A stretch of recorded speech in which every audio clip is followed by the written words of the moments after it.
Allez, salut YouTube, il est mardi, il est beaucoup trop tôt, mais c'est pas très grave. Nous sommes donc le mardi 22 février, et c'est aujourd'hui qu'on fait l'anniversaire de la mort des Daft Punk, enfin en tout cas l'arrêt du groupe, la séparation du groupe des Daft Punk.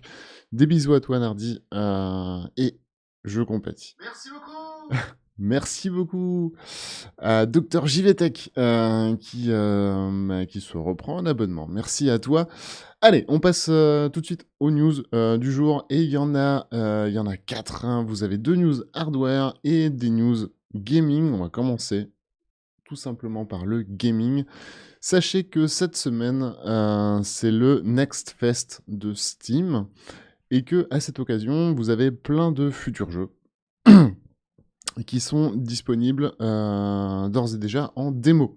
Et donc parmi ces jeux, vous avez donc des jeux très attendus comme Green Hell VR, Hubris, la version PC de Demeo, mais bon, ça, Demeo, je pense que tout le monde connaît parmi les amateurs de VR, Ziggy's Cosmic Adventure et Virtuoso, dont je vous en parlais hier. Eh bien, sachez que vous pouvez d'ores et déjà télécharger les démos, c'est disponible pendant une petite semaine. Alors, on va faire un petit focus rapidement, et ça sera la news suivante sur Green Hell que j'ai pu tester hier en live, notamment avec vous, et sur lequel je vous cache pas que le studio a communiqué sur des petits problèmes d'optimisation. Petits problèmes d'optimisation. Alors même jusqu'à dire que il publierait un listing de cartes graphiques, tout simplement, qui permettent quand même de faire tourner le jeu. Et sous-entendu par là, tout un panel de CG qui ne permettent pas du tout de faire tourner le jeu. Alors, moi, pour petite info, quand j'ai fait mon stream, sachant que le stream consomme quand même, mais j'ai quand même un i9 de 9ème génération, 64 Go de RAM, mais ça, on s'en fout, et une 2080 Ti à l'intérieur. Ça passait à peu près sans super sampling pour un Vive Pro 2, si je mets tout en low. Ah, par contre, avec le Quest 2, c'était impossible de le faire tourner en high. Bref, on le refera, on retentera l'expérience sans aucun souci, peut-être avec ma plus grosse config pour voir ce que ça donne. Mais par contre, c'est un jeu qui sent bon. Hein. Clairement, l'un des jeux les plus beaux, une fois mis en high, si vous acceptez un framerate un petit peu plus bas. Voilà. C'est l'un des gros jeux de 2022 normalement qui est attendu. Les Valve Index Controllers sont malheureusement, à mon sens, très mal implémentés. Ça, on le retrouve rarement dans les commentaires et dans les tests. On creusera ça aussi. Mais vous savez, les Valve Index Controllers, ce sont ces manettes où, à l'inverse d'un Quest 2, pour fermer la main, vous avez juste à vraiment fermer la main. Mais des fois, les capteurs analogiques, du coup, sont assez mal implémentés, ce qui fait que si vous fermez la main à seulement moitié, voilà, genre ça va être pris comme j'ai fermé ma main et je chope un objet. Ce qui est horripilant.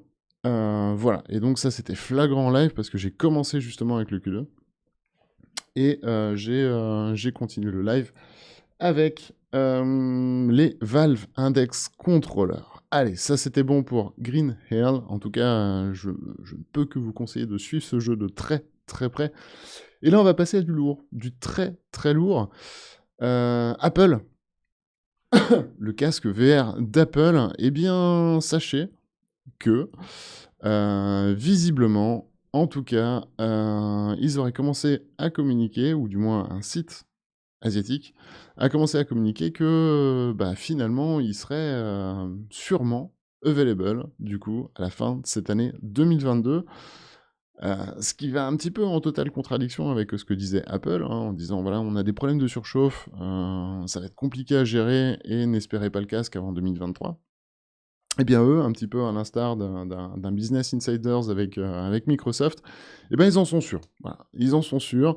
Apple, c'est pour fin 2022, et ils sont même sûrs d'un autre truc. Ils seraient certains, en tout cas pas loin, que le casque serait présenté pour la première fois à la WWDC, qui aurait lieu du coup cet été, et qui permettra du coup en juin, et qui permettra de montrer le casque. Alors, Apple, malgré tout, hein.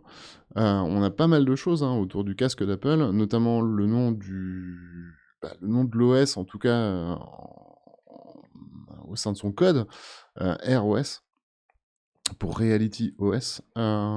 Et puis voilà, c'est à peu près tout ce qu'on sait. Mais en tout cas, ce casque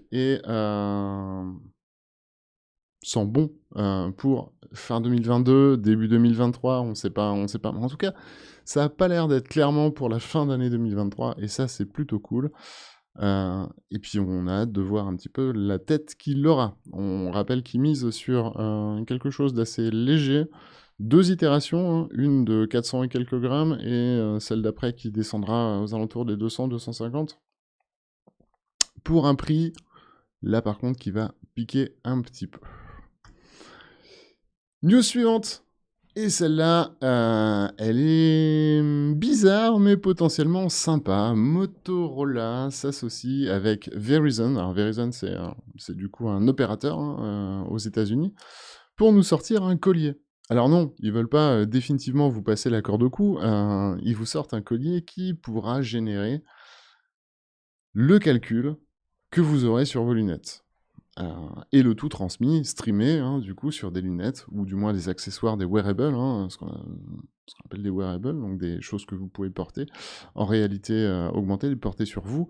Et ben ça permettra tout simplement de faire le calcul des portées, de calculer la 3D pour vous, etc.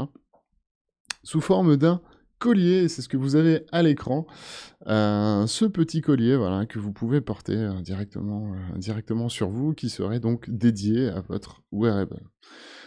C'est pas quelque chose d'inintéressant, même si l'idée semble un petit peu farfelue au premier abord, de se rajouter un collier pour pouvoir le faire. Mais c'est vrai qu'il y avait un gros problème avec le fait que, normalement, la plupart des gens pensaient que c'était les téléphones qui allaient faire ça. Le problème, c'est que ça vide la batterie à une puissance phénoménale, à une rapidité phénoménale. Et donc, je trouve, en tout cas pour ma part, pas si déconnant de ça, d'y dédier un device. L'idée du collier étant peut-être un petit peu too much, peut-être que quelque chose dans la poche suffirait.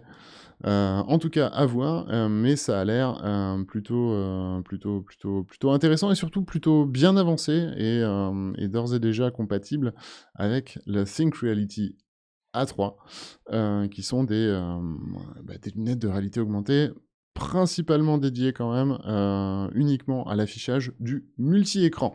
Bref, en tout cas, n'hésitez pas à me dire ce que vous en aurez pensé de ces news, n'hésitez pas à me dire ce que vous pensez du format, laissez un like, n'hésitez pas à partager la vidéo, laissez un dislike d'ailleurs, hein, si vous n'aimez pas, ça permet de savoir aussi si le format vous plaît. Et puis moi je retourne tout de suite en live du coup pour faire un petit peu de sport, et si vous voulez nous rejoindre, c'est sur Twitch, ETR_FR, de 8h à 9h, même si là aujourd'hui j'étais un petit peu en retard. Allez, salut et bonne journée, je file.